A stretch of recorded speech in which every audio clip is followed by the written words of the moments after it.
이게 20년 전에 만들어진 영화라고? 말도 안 돼. 여기 뉴욕의 한복판에서 한국 영화를 보며 말도 안 된다고 소리를 치는 한 여성이 있는데요. 그녀에게는 무슨 일이 있었는지 오늘의 사연 들어보겠습니다. 안녕하세요. 저는 미국 뉴욕대 영화학과에 다니는 제니퍼라고 합니다. 저는 어릴 적부터 영화 감독이 되는 것이 꿈이었어요. 그래서 종종 동네 친구들을 모아 작은 극장을 꾸미고 제가 만든 짧은 연극을 보여주곤 했어요. 그리고 저는 어릴 적부터 카메라를 손에서 놓지 않았어요. 고등학교를 졸업한 후 저는 꿈을 이루기 위해 뉴욕대학교 영화학과에 지원했어요. 뉴욕대학교는 영화학으로 유명한 곳이라 경쟁이 치열했지만 제 자신의 열정과 노력을 믿었고 마침내 합격 통지서를 받았을 때 기쁨의 눈물을 흘렸답니다. 뉴욕에 도착한 첫날, 저는 그곳의 활기와 에너지에 감탄했어요. 사람들, 빌딩들, 그리고 곳곳에서 느껴지는 예술적 분위기까지 모든 것이 설레게 했죠. 뉴욕대학교는 세계적으로 인정받는 명문대예요. 특히 영화학과는 미국뿐만 아니라 전 세계에서 최고로 손꼽히는 프로그램을 제공해요. 그리고 뉴욕이라는 도시 자체가 하나의 거대한 영화 세트장이나 마찬가지죠. 특히 뉴욕대학교는 도심 한가운데 위치해 있고 다양한 영화 배경으로 등장한 뉴욕은 저에게 선망의 도시였죠. 그리고 우리 학교는 교수진이 정말 대단해요. 이곳에서는 현업에서 활동 중인 영화 감독, 제작자, 시나리오 작가 등 최고의 전문가들에게 직접 배울 수 있는 곳이죠. 교수님들의 경험과 노하우를 직접 들을 수 있다는 것은 정말 큰 행운이에요. 그분들은 단순히 이론을 가르치는 것이 아니라 실제로 현장에서 겪었던 일들을 바탕으로 수업을 진행하거든요. 우리 영화학과에서는 매 학기마다 세계 영화 탐구라는 강의가 열려요. 이 강의의 하이라이트는 각 나라의 영화를 주제로 발표하는 시간인데요. 뉴욕대에는 다양한 국가에서 오는 학생들이 많은 만큼 영화를 통해 다른 나라의 문화까지도 배워볼 수 있는 시간이라 가장 흥미로운 시간이에요. 그날은 동아시아 국가의 학생들이 자기 나라의 영화에 대해 발표하는 날이었어요. 요즘 워낙 미국에서는 한국 문화에 대한 열기가 뜨거워 한국 영화는 어떨지 발표가 정말 기대되었죠. 평소에 K-팝이나 K-푸드에 관심이 많아 한국 영화 중에 어떤 걸 보면 문화를 더 알아볼 수 있을까 기대했거든요. 여러 명의 남학생들 중 한국 학생으로 보이는 학생이 손을 번쩍 들더니 먼저 발표하기를 요구했어요. 저는 한국 학생인 줄 알고 잔뜩 기대했는데 그는 중국 남학생 리우였어요. 실망감을 안고 리우의 발표를 듣기 시작했고 그의 발표를 듣고 깜짝 놀라고 말았어요. 분위기는 예상치 못하게 흘러갔고 발표를 듣는 학생들과 교수님의 표정이 점점 안 좋아지기 시작했어요. 리우는 영화에 대한 자부심이 대단한 친구였어요. 그는 중국의 영화 산업과 자국 영화의 위대함을 강조하곤 했죠. 그래서 그의 발표가 기대되기도 했어요. 하지만 발표가 시작되자마자 분위기는 조금씩 어색해졌어요. 여러분, 중국 영화는 세계 최고입니다. 우리의 영화는 다른 나라 영화와는 비교할 수 없는 수준이죠. 리우는 이렇게 말하며 발표를 시작했어요. 그는 중국 영화의 역사와 발전 과정을 설명하며 다양한 예시를 들었어요. 장혜모 감독의 영웅이나 집으로 가는 길 같은 영화는 서양 영화와 비교할 수 없을 정도로 예술적 가치가 높습니다. 처음에는 학생들도 그의 이야기를 경청했지만 시간이 지날수록 리우의 말투와 태도에서 지나친 자부심이 느껴지기 시작했어요. 그는 중국 영화의 장점만을 강조하며 다른 나라의 영화를 깎아내리는 듯한 뉘앙스를 풍겼죠. 할리우드 영화는 상업적이기만 하고 예술성이 부족합니다. 반면에 중국 영화는 깊이 있는 이야기를 다루고 있죠. 예를 들어 왕가위 감독의 화양연화는 인간의 감정을 섬세하게 표현한 걸작입니다. 리우는 계속해서 이런 식으로 중국 영화의 우월함을 주장했어요. 학생들 사이에서는 점점 불편한 기색이 감돌기 시작했어요. 몇몇은 서로 눈빛을 주고받으며 리우의 발표에 대해 속삭였죠. 저는 그때까지도 리우가 발표를 어떻게 마무리할지 궁금했어요. 하지만 발표가 끝난 후 교수님께서 입을 여셨을 때 그 분위기가 더 명확해졌어요. 리우, 내 발표에서 중국 영화의 장점을 잘 설명했어. 하지만 영화는 여러 나라의 문화를 반영하고 서로 다른 배경을 가진 사람들이 공감할 수 있는 예술이야. 다른 나라의 영화를 폄하하는 것은 좋은 태도가 아니란다. 교수님의 말에 리우는 당황한 표정을 지었어요. 그는 자신의 열정이 과했음을 깨달은 듯 보였어요. 교수님은 이어서 말씀하셨어요. 우리는 다양한 나라의 영화를 배우고 서로의 문화를 이해하기 위해 이 자리에 모였어. 각자의 영화가 지닌 아름다움과 가치를 존중해야 해. 교수님은 리우 학생에게 따끔한 일침을 날리자 리우는 표정이 안 좋아지며 얼굴이 울그락불그락해졌죠. 하지만 교수님 말씀이 틀린 게 아니니 그는 한마디도 하지 못했어요. 그 다음은 제가 기다리던 한국 영화에 대한 발표였어요. 발표를 하려고 한 남학생이 멀리서 걸어 나오는데 떡 벌어진 어깨에 훤칠한 키가 제 눈을 사로잡았어요. 한국의 아이돌 그룹이 생각날 정도로 외모가 괜찮아 그의 발표가 더 기대됐던 것 같아요. 그는 한국에서 온 유학생 지훈이었고 봉준호 감독의 영화에 대해 발표했어요. 제가 관심을 보이자 옆에 있던 소피아가 지훈에 대해 말을 해주는데 그는 평소에도 영화에 대한 열정이 대단하다고 했어요. 그는 이번 발표를 위해 정말 열심히 준비한 듯 보였죠. 봉준호 감독은 사회적 이슈와 장르를 뛰어넘는 독창적인 영화들을 만들어 왔습니다. 오늘 여러분께 소개할 영화는 기생충입니다. 지훈의 발표는 이렇게 시작되었어요. 그는 먼저 기생충의 줄거리를 설명했어요. 상류층과 하류층 가족의 극명한 대비를 보여주는 이 영화는 현대사회의 불평등과 계급 갈등을 다루고 있었죠. 지훈은 영화의 주요 장면들을 스크린에 띄우며 그 의미를 하나하나 풀어냈어요. 특히 그는 영화 속 계단을 이용한 상징적 표현에 대해 깊이 있게 설명했어요. 이 영화에서 계단은 계급의 상징입니다. 하층민은 항상 아래에서 위로 올라가려고 하지만 현실은 그렇지 않죠. 그들의 위치는 결국 아래로 떨어지게 됩니다.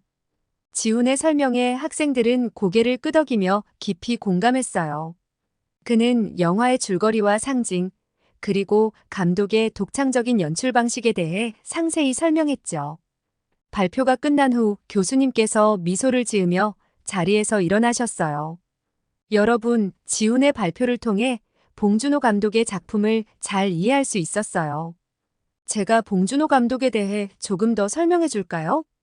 교수님의 말에 우리는 모두 기대에 찬 눈빛으로 그를 바라봤어요. 봉준호 감독은 정말 특별한 감독입니다. 그의 영화들은 사회적 이슈를 다루면서도 독창적인 스토리텔링과 연출로 전 세계 관객들을 사로잡았죠. 교수님은 봉준호 감독의 경력과 업적에 대해 이야기를 시작했어요. 봉준호 감독의 영화가 어떻게 사회적 메시지를 전달하는지 설명하며 그의 영화적 기법에 대해 깊이 있게 이야기해 주셨어요. 봉준호 감독은 일상적인 장면 속에 깊은 의미를 담아내는 능력이 탁월합니다. 괴물에서는 가족의 이야기를 통해 정부와 사회의 무능함을 비판하고 마더에서는 모성애를 통해 인간의 복잡한 감정을 탐구했죠. 특히 교수님은 기생충에 대해 크게 감탄했어요. 이 영화는 전 세계가 공감할 수 있는 계급 갈등을 다루면서도 놀라운 반전과 감동을 선사합니다. 이 작품은 칸 영화제에서 황금 종려상을 수상했고 아카데미 시상식에서 최고 작품상을 포함한 사관왕에 올랐죠.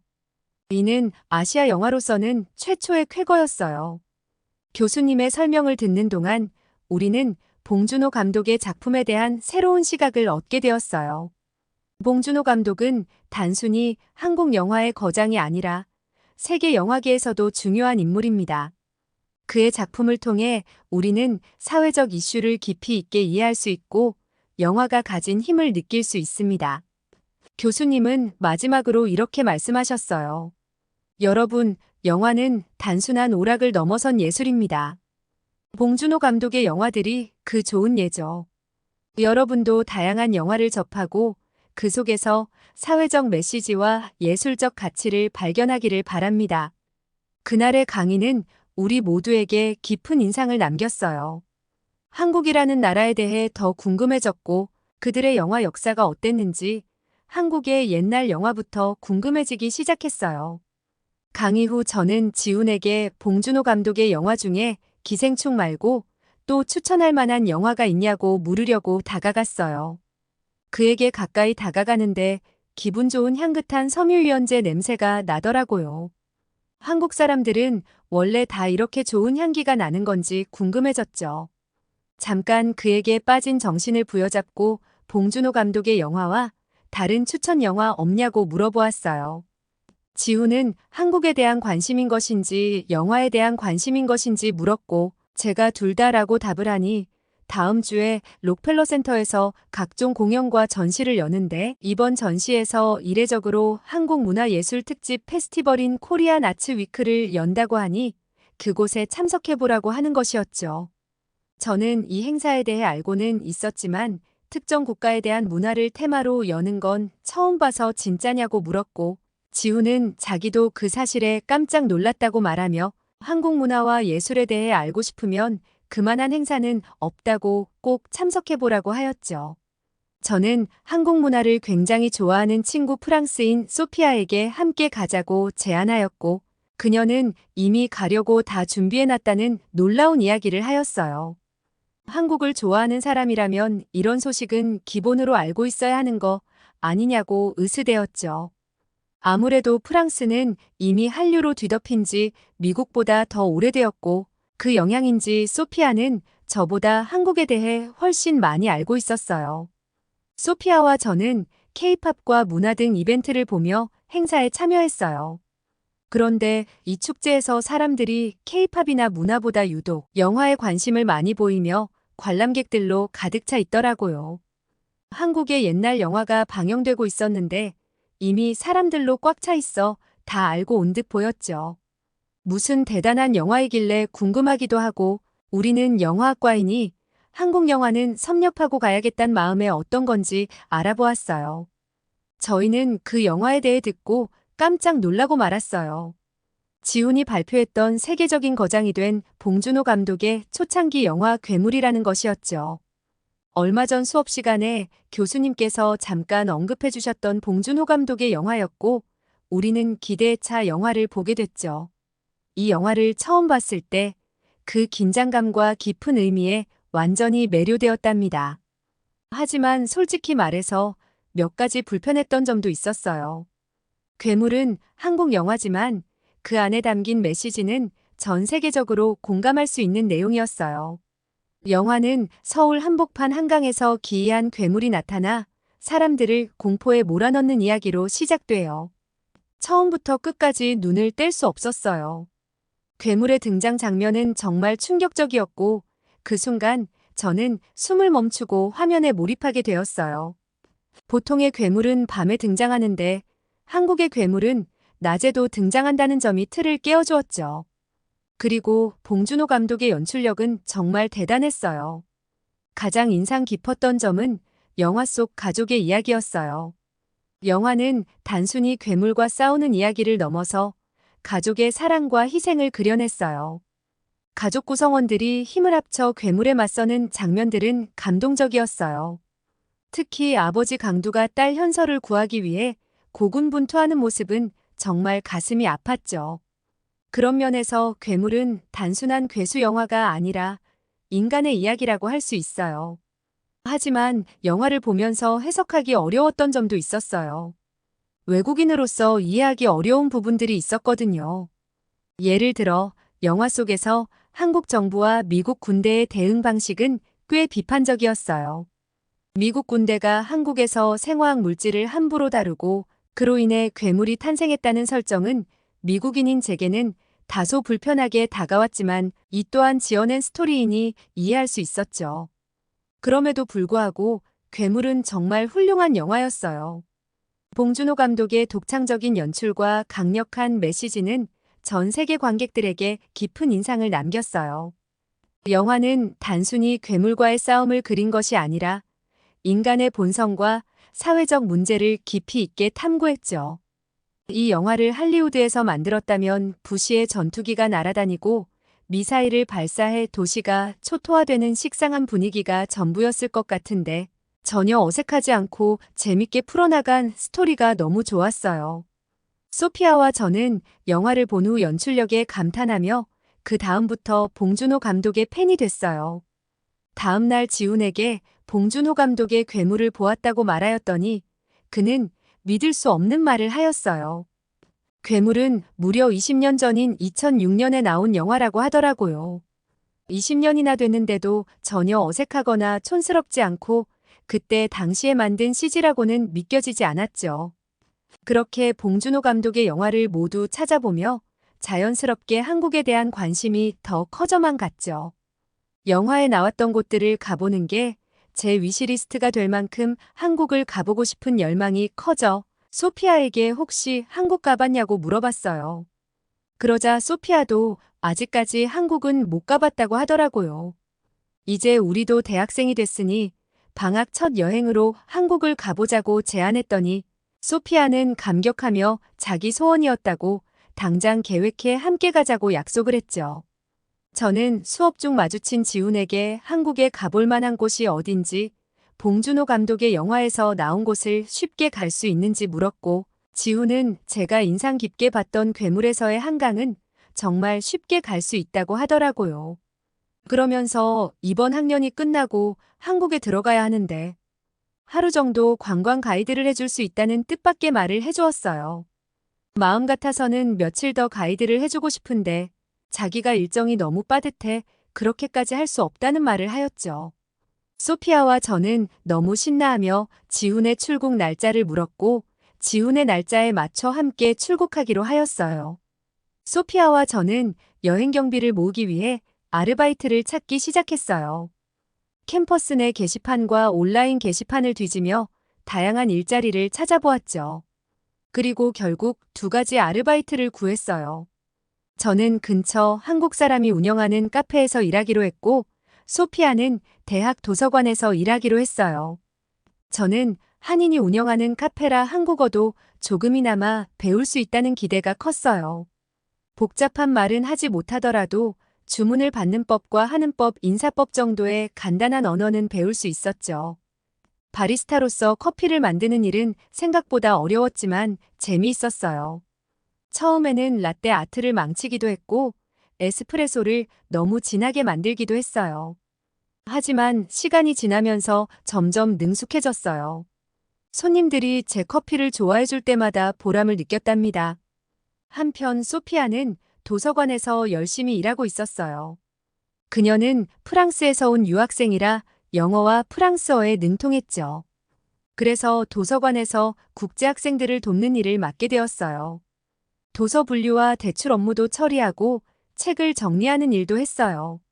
소피아는 도서관의 고요한 분위기를 좋아했어요. 여기서 일하면 공부도 하고 돈도 벌 수 있어서 좋아라고 소피아는 말했죠. 우리 둘 다 학업과 아르바이트를 병행하는 것이 쉽지 않았어요. 수업이 끝난 후 카페로 달려가고 도서관에서 늦게까지 일해야 했어요. 때때로 피곤해서 지칠 때도 있었지만 한국 여행을 생각하며 힘을 냈어요. 일당을 받을 때마다 조금씩 모여가는 여행 자금을 보며 우리는 서로를 격려했어요. 여행 경비가 점점 모이면서 우리는 더 구체적으로 여행 계획을 세웠어요. 가장 먼저 떠오른 곳은 기생충의 주요 촬영지였어요. 영화 속 박 사장네 집은 현대적인 건축물로 그곳을 실제로 보고 싶었어요. 하지만 그 집은 세트장이라는 걸 알게 되어서 조금 실망했지만 영화 속 다른 장소들을 찾아보기로 했어요. 예를 들어 영화 속 기택 가족이 사는 반지하 집은 서울의 마포구에 위치한 실제 장소라고 했어요. 그래서 우리는 그 동네를 탐방하기로 했죠. 다음으로 괴물의 촬영지인 한강을 방문하기로 했어요. 한강은 서울의 중심을 흐르는 큰 강으로 영화 속에서 괴물이 처음 등장하는 곳이죠. 우리는 한강공원에서 자전거를 타고 강변을 따라 달리며 영화 속 장면을 떠올릴 생각에 설렜어요. 특히 영화에서 괴물이 나타났던 원효대교 근처를 꼭 가보기로 했죠. 영화 속 장면을 생각하며 여행 루트를 계획하니 더 설레고 재미있었어요. 어느 날 영화학과 수업이 끝난 후 기훈이 우리가 여행 계획을 짜고 있는 것을 보고 여러 가지 유용한 정보를 제공해 주었어요. 서울에서 경복궁과 북촌한옥마을은 꼭 가봐야 해요. 그리고 기생충의 촬영지인 마포구도 놓치지 마세요. 라며 상세하게 설명해줬죠. 또한 기훈은 우리에게 한국의 교통 시스템과 맛집, 그리고 꼭 가봐야 할 숨겨진 명소들에 대해 알려줬어요. 그렇게 몇 달이 지나고 드디어 우리에게 필요한 여행 경비를 모았어요. 우리는 함께 모은 돈을 확인하며 서로에게 하이파이브를 했어요. 드디어 가는구나. 소피아가 외쳤고 저도 흥분을 감추지 못했어요. 출발 전날 우리는 여행 가방을 싸며 마지막 준비를 했어요.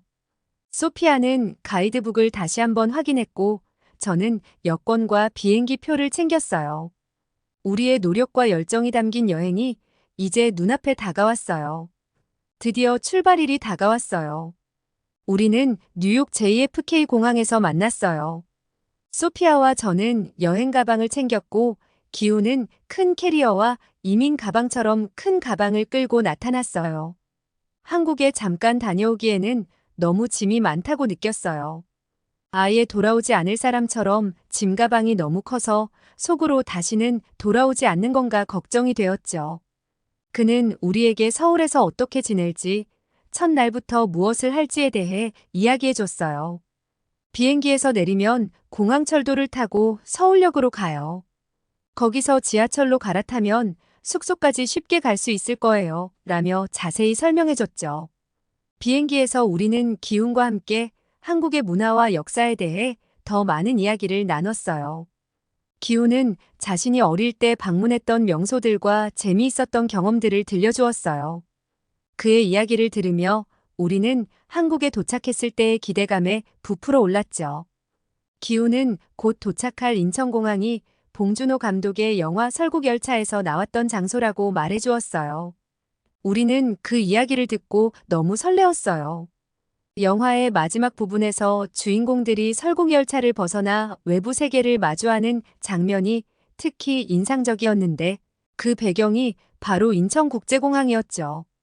공항의 미래적인 모습이 영화 속에서 너무 인상 깊게 그려졌어요.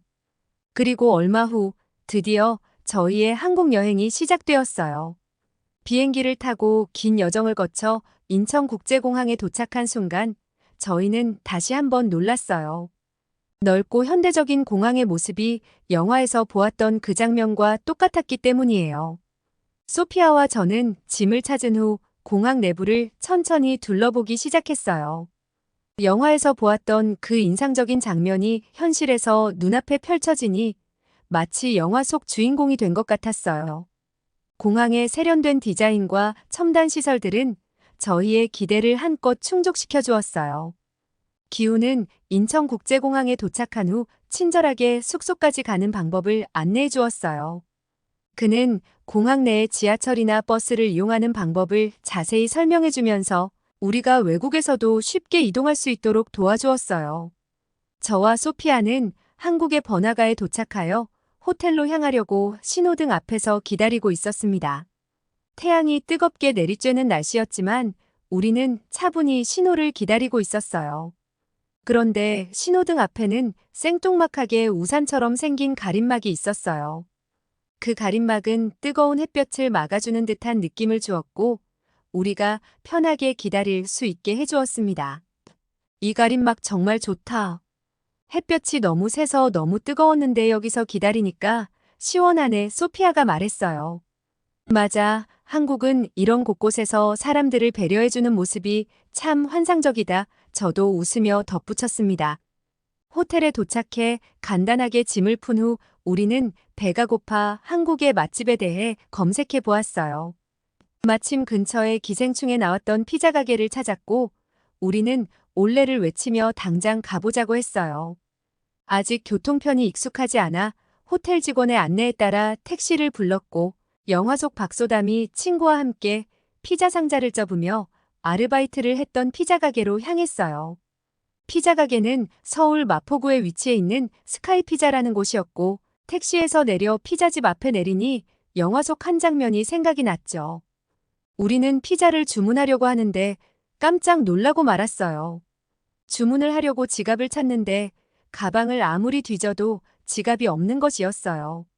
소피아가 잘 찾아보라고 함께 찾았지만 아무리 봐도 지갑이 나오지 않았어요. 그런데 그때 택시에서 카드로 결제하면서 지갑을 꺼낸 후 택시에 두고 내렸다는 생각이 났어요.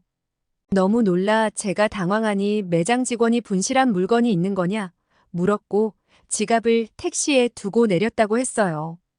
저는 심장이 두근거리고 손에 땀이 나기 시작했죠. 매장 직원은 찾을 수 있을 거라고 저를 안심시킨 뒤 택시비 결제를 어떤 수단으로 했는지 물어보았고 미국에서 들고 온 카드로 했다고 말했죠. 매장 직원은 대답을 들은 뒤 어딘가로 전화를 걸었고 제 신용카드를 달라고 말하는 거였죠. 저는 카드를 달라는 말에 불안해졌지만 직원이 제 카드를 도용하겠냐는 생각을 가진 채 카드를 건넸어요. 그녀는 어디론가 전화를 하더니 제 카드 번호를 입력했고 잠시 후 전화를 끊었어요. 제가 어떻게 된 거냐 물으니 방금 택시기사 전화번호를 받았으니 그쪽으로 전화를 하겠다는 놀라운 이야기를 하더라고요. 이렇게 빠른 시간 안에 전화 한 통으로 택시기사의 전화번호까지 찾다니 믿기 힘들었어요. 알고 보니 한국은 티머니 시스템이라고 하는 카드 결제 시스템이 있는데 택시에서 티머니 시스템으로 신용카드 결제를 하면 택시 정보 기록 조회를 할 수 있다는 것이었죠. 택시에 두고 내린 분실물이 많아 이렇게 찾는다고 하였어요. 1644-1188로 전화하니 정말 5분 만에 택시기사 번호까지 알아내는 정보력과 시스템에 감탄을 금치 못했답니다. 택시기사님은 전화를 받고 바로 다시 피자집으로 와주셨고 저는 잃어버린 지 30분 안에 지갑을 찾을 수 있었어요. 한국은 치안이 좋다고 하더니 우리가 알던 것 이상으로 사람들이 양심적이고 윤리의식이 뛰어난 것 같았죠. 피자를 먹기 전부터 한바탕 소동을 피우니 너무 배가 고파졌어요. 소피아와 저는 가게의 메뉴판을 보고 어떤 피자를 먹을지 고민하다가 가장 인기 있는 메뉴를 주문했어요. 피자가 나오기를 기다리는 동안 우리는 영화 속 장면을 떠올리며 웃음을 지었어요. 드디어 피자가 나왔을 때 우리는 그 맛에 깜짝 놀랐어요. 미국의 피자와는 달리 한국 피자는 훨씬 맛있었죠. 얇고 바삭한 도우에 신선한 재료들이 듬뿍 올려져 있어서 한 입 베어 물 때마다 다양한 맛이 입안 가득 퍼졌어요. 피자는 분명 미국에서도 먹던 음식인데 한국 피자는 미국 피자보다 덜 질리고 더 많이 먹게 되는 마법이 있는 맛이었어요. 뭐든 한국식으로 음식을 바꾸면 맛있다고 하더니 늘 먹던 피자를 먹고 그 말이 무슨 의미인지 깨닫게 되었죠. 소피아와 저는 다음 관광지로 경복궁에서 한복 입기 체험을 하기로 했어요. 피자집에서 가까운 지하철역으로 향하면서 한국의 지하철이 어떤 모습일지 기대에 부풀었죠. 뉴욕의 지하철을 자주 이용하던 우리에게 한국의 지하철은 어떤 인상을 줄지 궁금했어요. 지하철에 탑승하자마자 우리는 놀랄 수밖에 없었어요. 뉴욕 지하철과는 비교할 수 없을 정도로 시설이 훌륭했고 깨끗하고 넓은 공간, 편리한 안내 시스템, 심지어 와이파이까지 한국 지하철은 정말 월등했어요. 그리고 가장 놀라웠던 건 역마다 있는 엘리베이터였어요. 몸이 불편한 노약자들을 위한 최신식 엘리베이터가 있다니 그늘막의 이어 배려 시스템에 감탄을 했답니다. 그리고 뉴욕 지하철과는 다르게 승강 장내부가 엄청 깨끗했고 스크린 도어가 설치돼 있어 훨씬 안전해 보였어요. 저는 미국이 한국보다 잘 사는데 이런 건 한국의 발끝만큼도 못 쫓아가는 것 같아 아쉬워하자 소피아는 뉴욕도 한국 지하철을 벤치마킹해 점차 바뀔 거라는 이야기를 하는 것이었죠. 한국의 지하철은 세계적으로도 손꼽히는 시설이라 여러 나라에서 벤치마킹한다고 말했어요. 다만 우려스러운 건 한국의 지하철은 굉장히 깔끔한데 뉴욕은 이런 지하철이 도입된다고 하더라도 청결이 유지될지 의심스러웠어요. 지금도 뉴욕의 지하철에는 정말 제 팔뚝만한 들쥐들이 돌아다니고 노숙자들이 승강장에 소변을 누는 탓에 찌린내가 가득하거든요. 시설은 가져올 수 있지만 사람들의 시민의식은 수입을 못하니 그 점이 우려스러웠죠. 소피아와 저는 한국의 지하철 안에서 연신 감탄하며 사진을 찍었어요. 지하철에 놀라는 동안 드디어 경복궁역에 도착했어요. 역에서 나와 경복궁을 향해 걸어가며 우리는 한국의 전통과 현대가 조화를 이루는 모습을 감상했어요. 경복궁 앞에 도착하자마자 우리는 형형색색의 아름다운 한복을 빌려 입었어요. 한복을 입고 거울을 보니 마치 다른 시대로 시간 여행을 온 것 같았죠. 한국 사람들은 그 옛날부터 이런 미적 감각을 지니고 있었다니, 한국 사람들의 문화가 지금 세계적으로 열풍인 이유가 대대로 물려온 센스 때문이라는 걸 깨닫게 해준 한복이었어요. 시차 적응이 안 됐고 첫날부터 이곳저곳 돌아다녀서 그런지 다리가 아프고 피곤해 첫날은 일찍 호텔로 들어가 쉬었어요. 다음 날 기훈과 시청역에서 만났고 기훈은 오늘밖에 시간이 안 되니 빠르게 관광 일정을 소화한 후 집에 돌아간다고 하였죠. 마음 같아서는 길게 함께하고 싶지만 개인적인 일정이 있어 함께하지 못해 미안하다고 했어요. 저는 기훈에게 무슨 일이 있는 거냐고 물었고 기훈의 대답을 듣고 깜짝 놀라고 말았어요. 기훈은 잠시 말을 멈추더니 깊은 숨을 쉬고는 조용히 입을 열었어요. 미국에서의 유학 생활을 잠시 멈추고 한국에 있어야 해요. 군대를 다녀와야 하거든요. 그 말에 우리는 깜짝 놀랐어요. 기훈은 항상 밝고 긍정적인 사람이었지만 그 순간 그의 얼굴에는 진지한 표정이 가득했고 소피아와 저는 말없이 그의 이야기를 기다렸죠. 한국에서는 모든 남성이 일정 나이가 되면 군 복무를 해야 해요. 저도 그 시간이 다가와서 이제 돌아가야 할 때가 되었어요. 소피아는 조심스럽게 말했어요. 기훈, 미국에서의 생활을 그렇게 멈춰야 한다니 정말 힘들겠어요. 그런데 군대에서의 시간도 당신에게 많은 경험을 줄 거라고 믿어요. 저는 기훈이 군대를 간다는 말에 마음속에서 이상한 감정이 솟구쳤어요. 기훈이 떠난다는 생각에 가슴이 먹먹해졌고 그를 볼 수 없다는 사실이 너무 속상했어요. 기훈에게 물으니 18개월 동안 군복무를 해야 하니 미국에는 2년 뒤에 다시 들어온다고 하였죠.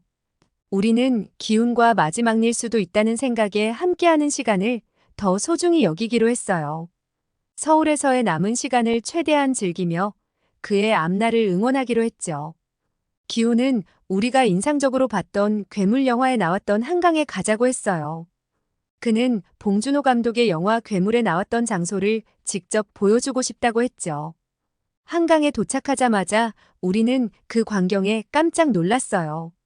한강의 멋진 뷰는 그야말로 경이로웠죠. 영화 속에서 보았던 그곳이 눈앞에 펼쳐지자 마치 우리가 영화의 한 장면 속에 들어온 것 같았어요. 그런데 한강에 자전거가 쭉 서 있는 게 아니겠어요? 한강변을 따라 길게 늘어선 자전거 대여소는 정말 인상적이었어요. 깔끔하게 정렬된 자전거들이 줄지어 서 있는 모습을 보니 마치 한편의 그림 같은 느낌이 들었죠. 기훈이 이곳에서 자전거를 빌려 타면 한강을 더 잘 즐길 수 있다고 설명해 주었어요. 한국에서는 공공 자전거 대여 시스템이 잘 갖춰져 있어서 누구나 쉽게 자전거를 빌려 탈 수 있다고 했어요. 특히 한강 주변은 자전거 도로가 잘 정비되어 있어서 자전거를 타고 한강의 풍경을 즐기기에 최적의 장소라고 했죠. 미국에서는 이렇게 공공장소에 자전거를 두면 금방 없어질 것 같았어요. 도난이나 파손 문제 때문에 공공자전거 대여 시스템이 자리 잡기 어려운 점을 생각하면 한국의 이 시스템은 정말 대단하게 느껴졌죠. 스마트폰 앱을 통해 간편하게 자전거를 대여하고 필요한 시간만큼 사용한 후 다시 반납하면 된다고 했어요. 우리는 이 시스템이 얼마나 편리한지 직접 체험해 보기 위해 스마트폰을 이용해 자전거를 빌리고 한강변을 따라 자전거를 타기 시작했어요. 한강변을 달리며 느낀 바람은 정말 상쾌했어요. 자전거를 타고 강변을 따라 이동하면서 한강의 멋진 풍경을 더 가까이에서 감상할 수 있었죠. 도로가 잘 정비되어 있어 안전하게 자전거를 탈 수 있었고, 곳곳에 휴식 공간도 잘 마련되어 있어 중간중간 쉬어가며 한강의 아름다움을 만끽할 수 있었어요. 우리가 자전거를 타고 한강을 누비며 느낀 것은 한국의 공공 시스템이 정말 잘 되어 있다는 점이었어요. 자전거 대여 시스템뿐만 아니라 자전거 도로와 휴식 공간까지 모든 것이 체계적으로 관리되고 있었어요. 이러한 환경 속에서 시민들은 자전거를 자유롭게 이용하며 여유로운 시간을 보낼 수 있다는 것이 정말 부러웠어요. 자전거를 타고 한강을 따라 달리다 보니 어느새 시간이 훌쩍 지나갔어요. 우리가 배고파하니 기우는 먹고 싶거나 경험하고 싶었던 한국 음식이 있으면 다 말하라는 것이었죠. 지금 이곳에서 바로 먹을 수 있게 해주겠다고 말하면서요. 소피아와 저는 말도 안 된다며 여기서 어떻게 먹냐고 물었죠. 기우는 한강에서는 어디서든 음식을 배달시켜 먹을 수 있다고 했어요. 한국의 배달 문화는 정말 발달해 있어서 한강에서도 배달 음식을 즐길 수 있다고 했어요. 그 말을 듣고 우리는 또 한 번 놀랄 수밖에 없었어요. 뉴욕에서는 상상도 못할 일이었기 때문이었죠. 공원에서 음식을 배달시켜 먹는다는 것은 정말 신기한 경험이었어요. 우리는 기훈의 도움을 받아 한강에서 음식을 배달시켜 먹기로 했고, 어플을 보면서 소피아와 저는 떡볶이와 치킨을 골랐죠. 기훈은 한국에서 자기가 대접하는 음식이 이게 마지막일 수 있을 거라는 농담을 하였죠. 우리는 웃었지만 저는 그 말이 좀 서운하게 느껴졌어요. 잠시 후 배달원이 도착했고 우리는 떡볶이와 치킨을 받았어요. 배달 음식임에도 불구하고 음식은 따뜻하고 신선했어요. 기훈은 미리 준비해온 돗자리를 깔고 우리는 한강을 배경으로 피크닉을 즐기듯 음식을 먹기 시작했어요. 떡볶이는 매콤하면서도 달콤한 소스가 떡에 잘 배어 있어 정말 맛있었어요. 떡은 쫄깃쫄깃하고 소스는 입맛을 돋워주는 강렬한 맛이었어요. 소피아와 저는 떡볶이를 한 입 먹고는 눈을 마주치며 감탄을 금치 못했어요. 기훈이 웃으며 떡볶이의 매력에 대해 설명해 주었죠. 떡볶이는 한국의 길거리 음식 중 하나로 많은 사람들이 사랑하는 음식이라고 했어요. 치킨은 바삭한 튀김옷에 촉촉한 속살이 인상적이었어요. 뉴욕에서 먹던 치킨과는 또 다른 매력이 있었죠. 한국식 치킨은 양념도 다양하고 특히 배달 치킨은 언제나 맛있다는 기훈의 말에 우리는 고개를 끄덕이며 치킨을 즐겼어요. 치킨의 풍부한 맛과 한강의 멋진 뷰가 어우러져 그야말로 환상적인 조화를 이루었어요. 우리는 떡볶이와 치킨을 먹으며 한강에서의 시간을 만끽했어요. 한강에서 피크닉을 즐기다 보니 석양지는 한강 노을이 보였고 그 모습이 정말 환상적이고 아름답더라고요. 그 순간 분위기에 취해 저도 모르게 기훈에게 미국에 가게 되면 많이 보고 싶을 거라고 그에게 호감이 있다고 고백해버렸고 기훈은 자기도 사실 마음이 있으니 이렇게 가이드를 한 거지 마음이 없었다면 곧 입대해야 하는데 없는 시간 쪼개서 나오진 않았을 거라는 뜻밖의 말을 하였죠. 저는 그 말을 듣는 순간 심장이 쿵 내려앉았어요. 기훈은 자기는 곧 군대에 가니 제대로 된 고백을 못했다고 제대 후에 이 마음이 그대로라면 서로 만나보자고 하였죠. 우린 아쉬운 마음에 그렇게 헤어졌고 저는 미국으로 다시 돌아왔어요. 그러던 어느 날 기훈의 핸드폰으로 연락이 왔고 놀랍게도 군대에서도 핸드폰을 사용할 수 있어 우리는 꾸준히 서로의 일상을 공유할 수 있었어요. 서로 얼굴은 보지 못했지만 이메일과 문자로 소통하며 사랑을 키워나가고 있어요. 이제 내년에 기훈이 드디어 제대하는 날이 되고 저는 다시 아르바이트를 해 기훈을 만나러 한국에 갈 계획이에요. 한국에서 기훈과 데이트할 만한 장소나 맛집 있으면 좀 알려주세요. 저도 멋진 장소를 찾아 기훈에게 소개해주고 싶어요. 오늘은 미국에서 온 제니퍼의 사연을 들어보았는데요. 영화에 반해 한국까지 오게 됐고 한국 학생과 사랑까지 하게 되었네요.